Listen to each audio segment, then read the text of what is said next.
including those little triangles that you see, which is the integrated hot stage ring. So that should be completely fueled. And about 30 seconds from now, that should wrap up as well on the ship, which also uses the liquid methane and liquid oxygen. 2 minutes, 10 seconds, that should be fully fueled. And if we have confirmation of that, then we will have a completely fueled Starship vehicle with Booster 20 and Ship 40 ready to go on the 13th Starship flight. And the second from Pad 2 here at Starbase. The second of... And it looks like the purchases are now ongoing. You can see at the bottom there, there's a little bit of a vent in there from the bottom of the pad, and a little bit more. So okay, both sides of the purchase now going, oxygen and methane purchase going on. And as a reminder, if they hold at T-minus 60 seconds, they basically can stay there for a few minutes, basically up to 10 minutes or so. The problem will be if they activate the deluge, right? If they go through and they activate the deluge and they have to hold, then that will be a scrap for today. Hopefully that does not happen, so we'll stand by and see what happens in just a few seconds. They're moving the engines, there you go. TVC checkouts, those, gimbal checks. So it's a fully there should be another one at vehicle. T-minus 1 minute as well. Fully fueled vehicle, 90 seconds to go, under 90 seconds. Ryan Caton, I'm going to hand it over to you for the play-by-play for launch. Thank you, Sawyer Rosenstein. Thank you for tuning in and watching, everybody at home. We're 10 seconds away from that T-minus 60 second gate. Let's find out, fingers crossed, if we're going to hold or if we're going to push right through. And we are pushing through. No hold in the countdown. 50 seconds to go until launch.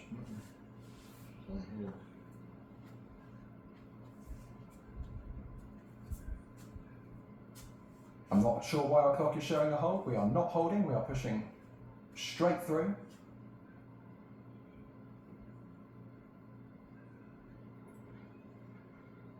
T-minus 30 seconds to go.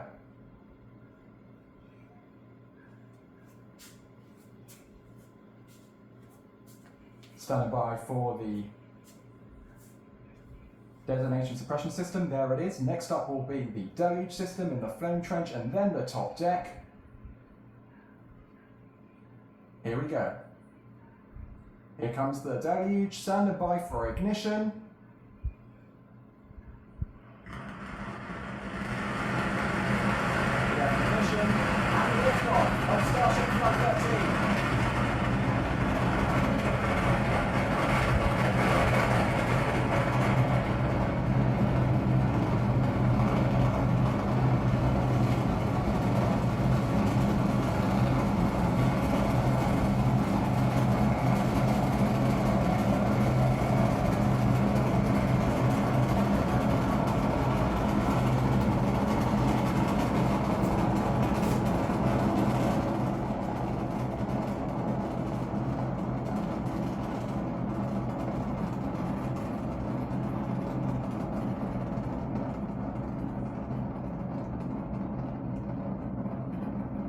Seconds into flight, if you can hear me over the rumble, with 33 engines lit on booster 20.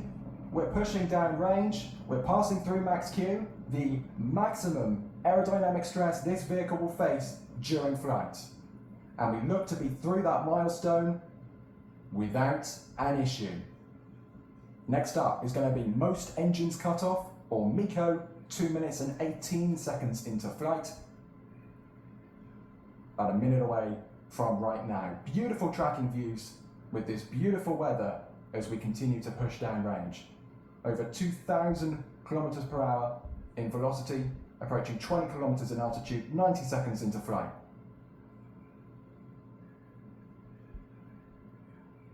Looking good on the trackers, 1 minute 40, 3,400 kilometers per hour in speed now.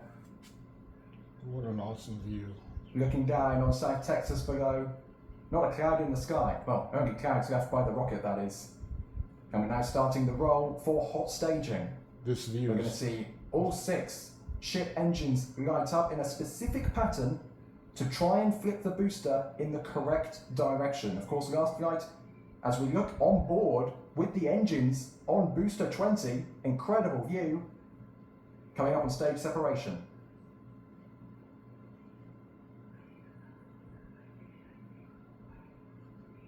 Standing by, looks like we've got ignition on. Wow. And the booster flip. There it goes. Look at that flip. Super This looks speedy so much flip. better. All 33 engines running on the booster for boost back burn. Wow. Right now, the booster is going to be pulling 11 to 12 G. Okay, the outer engine's now down. 13 engines on. As planned. Yep, as planned. 3 engines down on the center for the boost back burn on the booster and shut down. They've only done and fixed it. That's what we want to see. That's what we wanted to see. Okay, next up for the booster is going to be the landing burn. That starts 6 minutes and 27 seconds into flight and lasts for just shy of 30 seconds. So that's going to be a big milestone if they can make that happen. Of course, not coming back to the launch site. We're going to the Gulf. We're going to be ditching in the drink. But still, if they can pull that off, then perhaps a catch is on the table for Flight 14. Meanwhile, we look to the right, we look to the ship, over 7,300 kilometers per hour in speed right now, all 6 Raptors continuing to run, and if that thing does a good job, we could be going to orbit next flight as well. This flight is a big moment for Starship. From the ground, this is our tracking camera. We're keeping lock on Booster 20 as it begins to plummet back to Earth. If all goes well, hopefully, as we've seen in the past, we will see the burn and potentially the explosion that is expected once it goes over the Gulf. If it hovers as planned and then comes down, we will expect to see a fireball. My main question is whether it's going to be soft or the one that sort of hovers well above the water, because I don't think they have specified. I will guess maybe the latter, the one that hovers at an altitude so that it doesn't bob in the water for a long time. But you never know. Maybe they want to go out and fish maybe some of those engines. We'll see. We'll see what happens.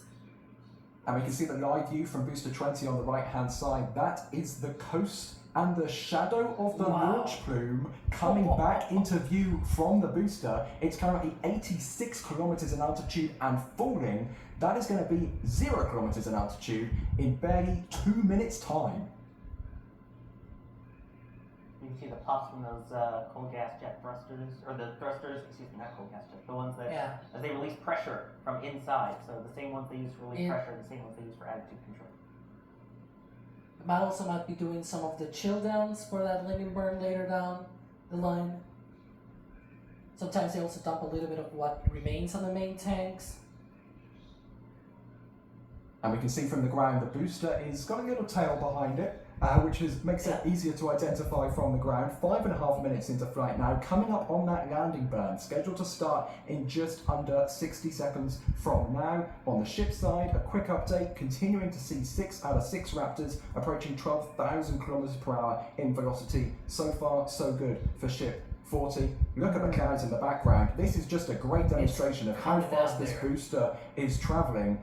40 kilometers in altitude now, 4,000 kilometers per hour in velocity, a few seconds away from the landing burn. We should see 13 Raptors light, down selecting to 5, and then down selecting to 3 whilst it hovers above the Gulf. Here we go, deep breaths coming up on the landing burn. 20 seconds. Lucky number 13. Indeed. You can see the frost, I think, which is like our patch. You can. That's the white line that you see towards the bottom of the booster there. Okay, 5 seconds from those engines igniting. Let's take a look at the booster. Can it do it? Looks like we had a flash, but nothing more. We had a few engines igniting, not all of them, and that is an explosion on the Gulf. An unsuccessful landing burn for Booster 20. Or is it? Yeah, plummeting into the ocean there. Yeah. There you go. Well, it tried its best. Good job, Mr. 20. It looked like either 8 or 9 engines only ignited when they were expecting 13, and then it down selected to about 4, I think it was. And there we go. Hey, look at that. We can see the live simulation simulating a catch at the pad. Of course, Should this have been a catch attempt, the booster would be plummeting into the flats next to the pad because of that unsuccessful landing burn, but a good simulation on the pad nonetheless, 7 minutes into flight. Meanwhile, the ship continuing to fly with 6 Raptors firing over 20,000 kilometers per hour in velocity now, 150 kilometers in altitude. Coming up on Seco, ship engine cutoff scheduled for 8 minutes and 5 seconds into flight, so we're just over 30 seconds away from that milestone. But these beautiful views from ship 40 looking back down to Earth, a big improvement on the previous flight so far for the booster. Let's see if the ship can do the same, just a little bit further to push for ship 40. Yeah. This view Should we post courtesy all of that shutdown and StarLink. The sea levels will shut down. Elon Musk. I think we just heard sonic Satellite system, booms on StarLink. our microphones that we had. That we heard a dun dun and a dun dun. I believe that was the sonic booms. But let's take a look at the ship very quickly. A few seconds away from shutdown. All 6 go off at the same time. Okay. That's A new nice. change I'm getting from Alex. There we go.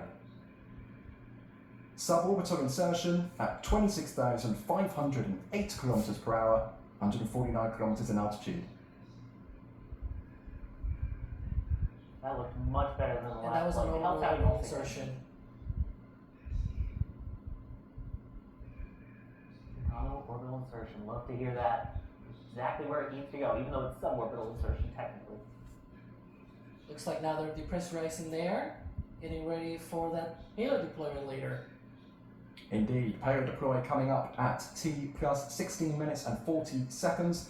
We will see 20 Starlink V3 satellites, real Starlink V3 satellites deployed, 6 of which have been equipped with cameras to image the ship like we saw on the previous flight. That deployment sequence is going to last for just about 10 minutes or so until T plus 27 minutes and 39 seconds. Is the camera on one of the flaps, by the way? That's why I keep moving in and out. But so far so good for the ship. Of course, wonderful to see the improvements on the last flight. We had a good, healthy set of Raptors all the way uphill for the ship. Unfortunately, the booster was unable to pull off, and Jay Keegan's graphic is working. Live telemetry from the ship, the live position on Earth. You can see they're just passing to the south of Cuba. Well done, Jay. It works. I'm very proud of you. But there you go. And of course, the live views from the ship as well. So on the booster side, unfortunately, we didn't get a healthy landing burn, so it plummeted into the Gulf with only a few engines running, but we did get to see for the first ever time that 33 engine boost back burn, and as I said at the time, that booster would have been pulling 11 to 12 Gs of force as it performed that flip and boost back. That's just like the amount of propellant they load onto this thing. That amount of thrust is just incomprehensible. It's incredible.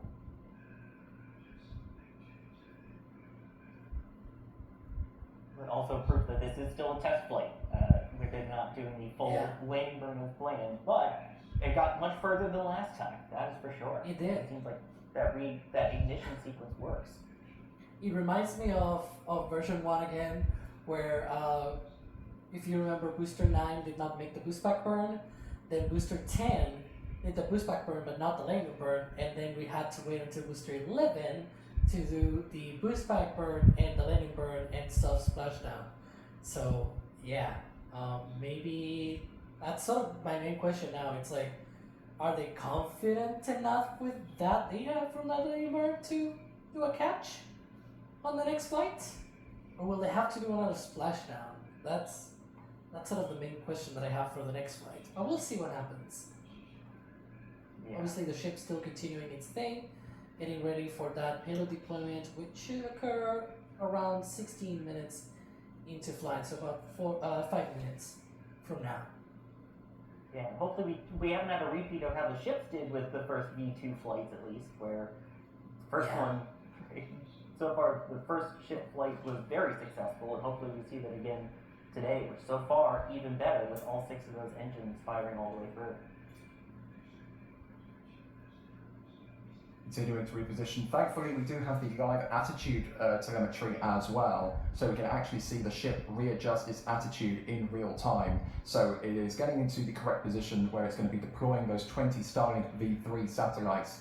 And yeah, that is going to be coming up quickly because, of course, You know, it always feels like the last 60 seconds of the countdown last forever, and then you blink, and then suddenly we're an hour into flight. That's how it always feels for every single one of these test missions. So, yeah, that's going to come up quickly in a few minutes' time.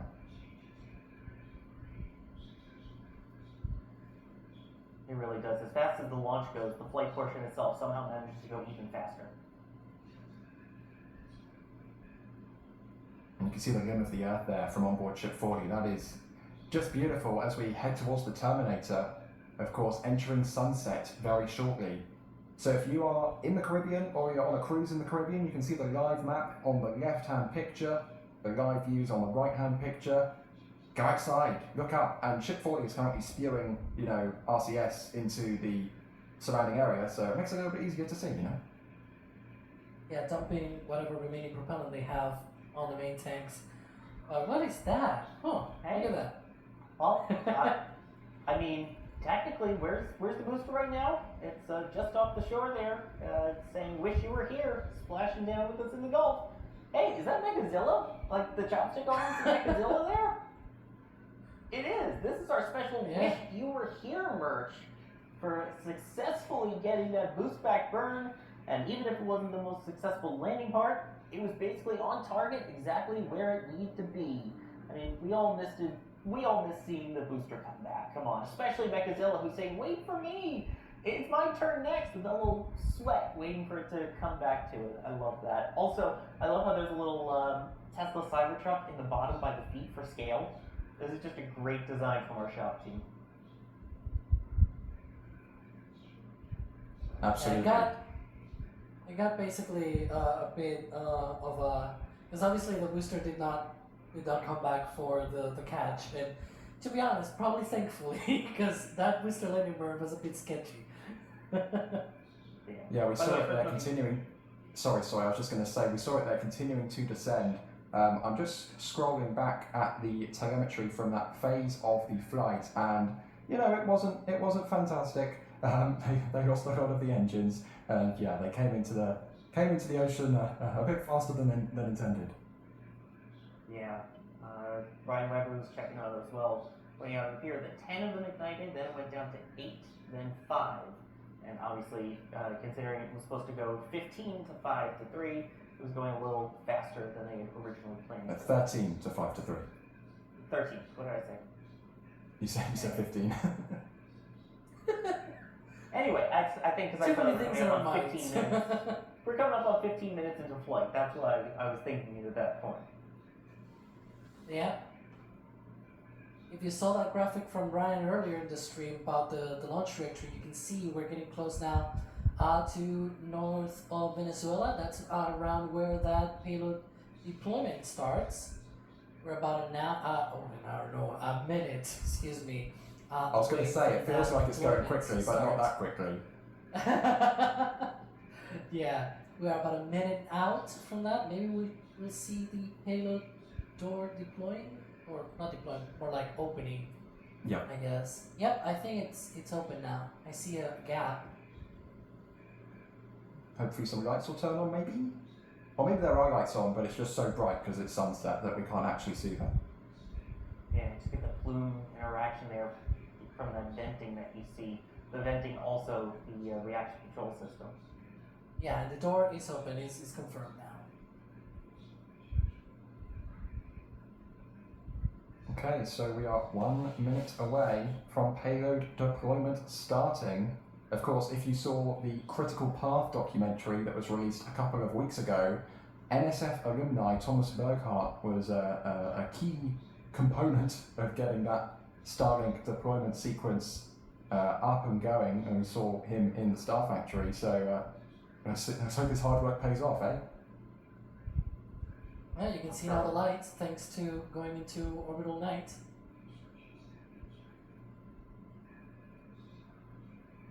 That blue glow is spectacular. Absolutely. Okay, here we go. That's so beautiful. We have passed the point of payload deploy start. This time we'll see the real Starlink V3s, not mass simulators, not Dodger dogs, the real deal. Hopefully we'll see them. If all goes well.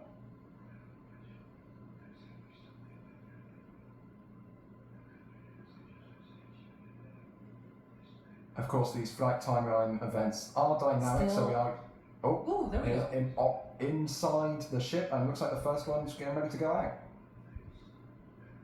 Our first StarLink V3 getting deployed out of Starship. Huge milestone for the team out here.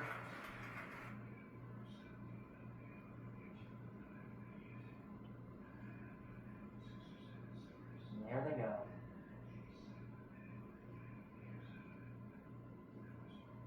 Okay, so of course there's 20 of these satellites to be deployed, 6 of which with cameras. I'm going to do some big brain maths here and assume that it's the last 6 that will have the cameras because they'll be closest to the ship. No, really.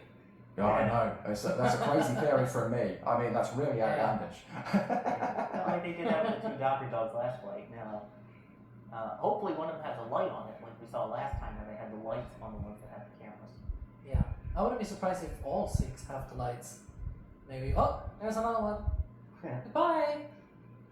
And it's worth noting that while these are real V3s, they will be doing some testing with them to make sure they can communicate, so Yep. they are not propelling themselves into an orbit of any kind. They will burn up Exactly. on re-entry.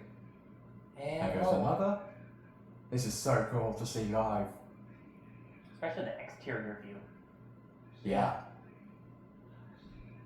So that would be what 4 of them now out.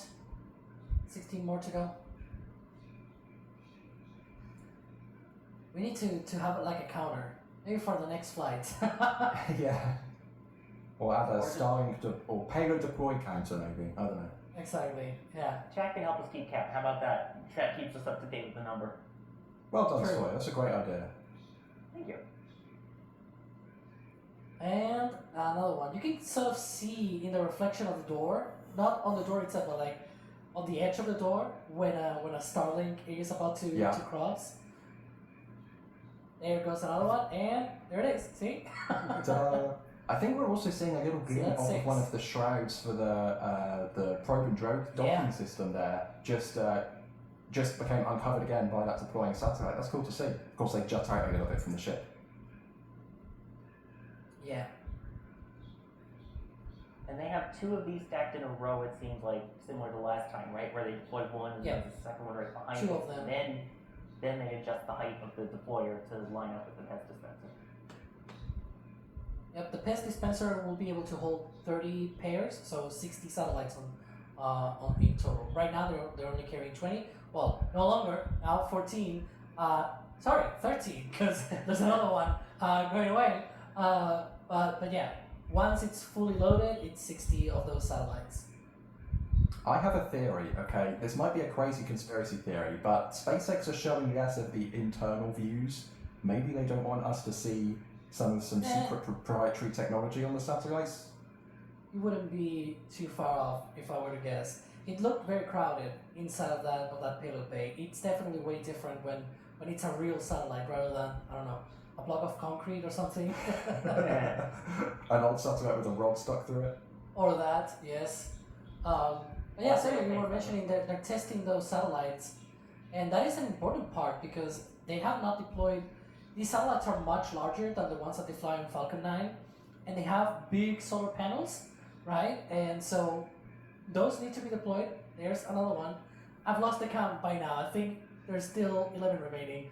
But yeah, so they are very big. They need to be deployed. They also need to talk down to the ground. They need to connect to the existing Starlink constellation through their own laser system. And so all of this technology is sort of like a sprint. They really need to test all of this within the next 20 minutes because at T plus 47 minutes they're going through re-entry. And so yeah. Half of them are deployed at this point. And one update from before, by the way, they did say that they were still on track to do that in-space relight test of the engine. They, by this time last flight, that was not the case. So they're still tracking that. So that's great news that they're still trying to do that later. What are we now? 11 satellites in now? 9 to go? Hey, That'll be critical that in-space relight, because they need to do that to prove that they can do a deorbit burn once they do go orbital, which bodes well potentially for the next flight. yeah, and not throw this off into a suborbital flight for demise. Instead, they will be able to actually operate in space. That will be nice. You can see some storms, which is kind of crazy. Down on Earth. A little bit of lightning. Yep. Oh yeah, I just saw a flash. I feel like I'm an Artemis 2 astronaut seeing a micrometeorite hitting the moon's surface right now. Let's not go there. I already missed the Artemis Cooper. Me too.